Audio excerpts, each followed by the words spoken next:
Hello, everybody. This is Marty from Dawgs Blog in a noontime report of the morning session of the Frank Carson et al. Trial. We had this is January 30th, 2019. Schedule started at 10 a.m. this morning.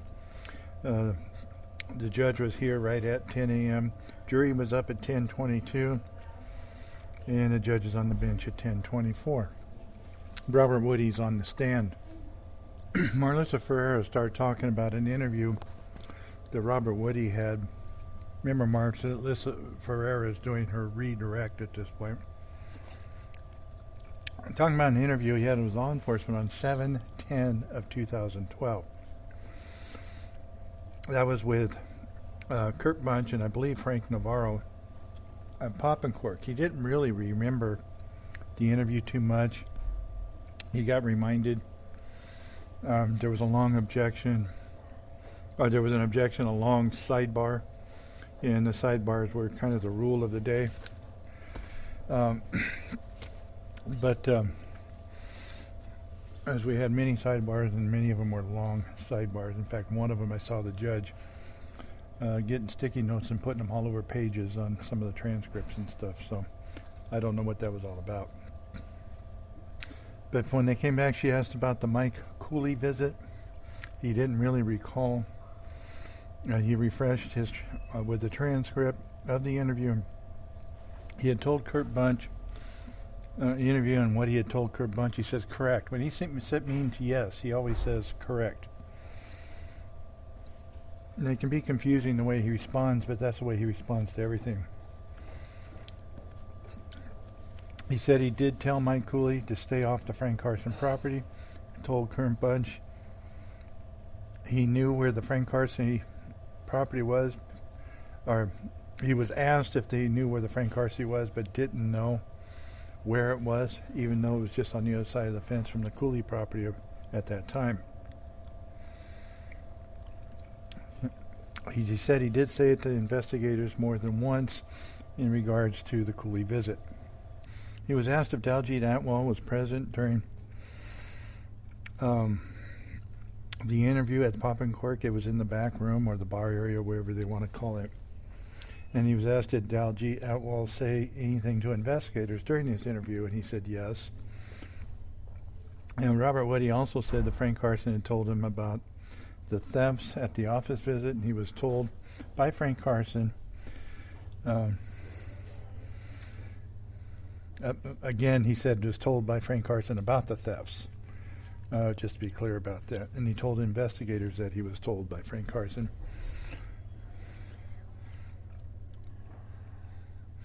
He was asked if he tell why Frank Carson wanted to help with the thefts. He said that Frank Carson said that law enforcement officers are lazy. They don't want to do their jobs. Robert Woody lives in that culture, and he would know who the thieves might be. Again, refreshing transcript of the interview. He said that Frank Carson said, find out where they're at and go get them. Quote unquote, go get them. But he said, that's not what he said in the interview, but that's kind of what he's improvising, and now it sounds like on the stand. Again, he's refreshing with the transcript of the interview. And Frank Carson said, go look for them. And find out if Mike Cooley still lives on Lander, and let Frank Carson know.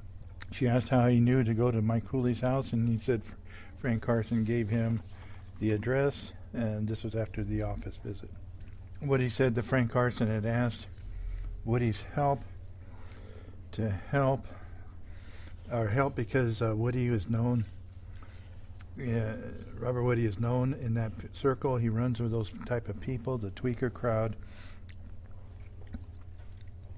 And then also he was didn't recall really what he was saying in that interview. He doesn't recall much of anything. Refreshing again, and he said he was told that Frank wanted help on his theft issues on his property. Again, he said that Frank Carson said he was not getting help from law enforcement, and there was continual objections as Marlissa Ferreira continued her leading mode. The judge sustained the objections, but didn't do anything to Marlissa Ferreira to stop it. So again, Frank Carson said he was not getting help from law enforcement officers, and Frank Carson never charged Robert Woody for his representation. He said that the investigators were asking what was stolen from the property. Apparently, he said it was miscellaneous stuff, is what his response was on the stand. There was thefts in the back of the property, in the dirt lot, where the containers and the old cars are. He said he never received any information from anyone else about this issue. There was some objections, another sidebar, and Robert Woody was asked what Daljeet Atwell had called him on the phone. He said he called him an idiot, stupid, and was told to keep his mouth shut. They cannot remember every word. He was again shown the transcript of the wiretap that was on July 12, 2012, where Daljeet and Robert Woody were on the phone together.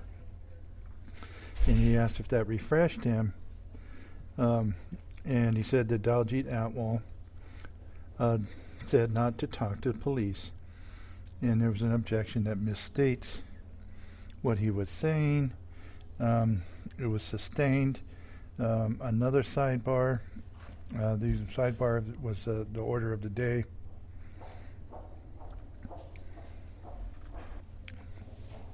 Robert Woody felt.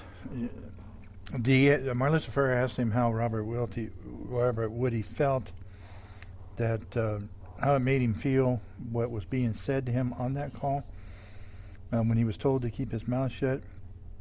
And he also said that the DA's voice, Daljeet Atwell's voice, sounded pissed, so he he thought he was upset.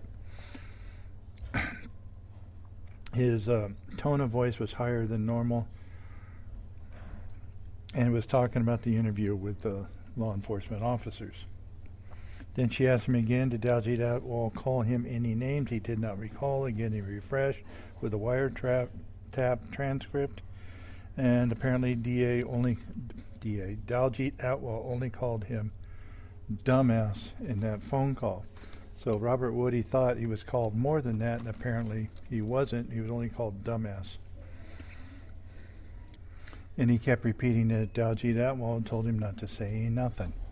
Nothing is how he put it. And Marlissa Ferreira asked him, when Daljeet Atwell called you a dumbass, how did that make you feel? He said, that made me feel lower than a snake's belly, quote unquote. So Marlissa Ferreira asked him, did you have any information on the missing person and the homicide of Corey Coffin during that conversation? And with the next conversation he had with law enforcement officers, he said yes, it was with Corey Brown at the sheriff's office. But again, he did not say anything about Corey Brown or his involvement in the case, because he was threatened to keep quiet by the Atwells. The body wire that was worn pre-arrest to Miranda Dykes, which was on February 14th, I believe. Actually, it was February 18th, 2014. He was telling Miranda Dykes what he said. He doesn't really recall what he said to her. He was asked if there was anyone else that was on that came into the room when he was talking to Miranda Dykes and was on the body wire in the bedroom. He said Brian Coates walked in, went to the bathroom. Several other people had gone to the bathroom while they were talking. He didn't recall if he had continued talking when other people came walking in. The Miranda Dykes body wire on 3/1/14, he was asked about that body wire and by investigators, He goes, yeah, are correct, yes. And he said the night of the homicide, he had told his mother, Robin Attenhofer, his nephew, which was Robert Bronco, his other nephew, Brian Coates, about what had happened. But when he said he told his mom that she was the only one home at the time, so in the middle of the night, she was the only one home. When he got home from Poppencork, that's when he had told her there was, and he said there was no one else home. The jury was sent out at 11:50 because everything kept getting contentious. The defense attorneys had many objections. A lot of them had to do with undue consumption of time and just repetitive questions and answers, and they end up going into sidebars that take even more time. And they were hoping to get Robert Woody done today. I don't think that's going to happen. So that's where, and Judge did ask Marlissa Farah about, after the jury was sent out at 11:50, Robert Woody was sent out. And Marlissa Farah says, Robert Woody's state of mind when he tells his mother what happened, because of he was afraid of the Atwalls, and said that fear is what goes to his state of mind. It was an offer of proof that she was giving. The defense attorneys, they were asking for the citation in the record where Robert Woody had said that before, whether it was in an interview or testimony or whatever, because they're not familiar with that. And so it could be something that Robert Woody just kind of made up as he goes along. Sometimes he does that, sometimes he doesn't. So it's hard to differentiate what he says. So, and Jai Gohil argued the preliminary hearing testimony is different. That was different than what he's saying now.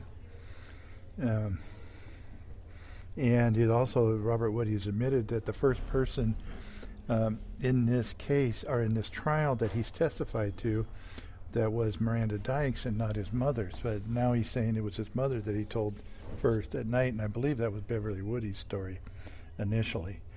Attorney Hans arguing that he cannot recall previous statements that made by that. Hans is saying he personally can't remember Robert Woody saying those type of things, and wants to know what the DA is referencing in those statements. It is hearsay, so it's not state of mind anyway. Marlissa Farah will provide the citations for the testimony, also saying the defense can cross him. The defense cross has opened this door by saying that Robert Woody made it up for a deal in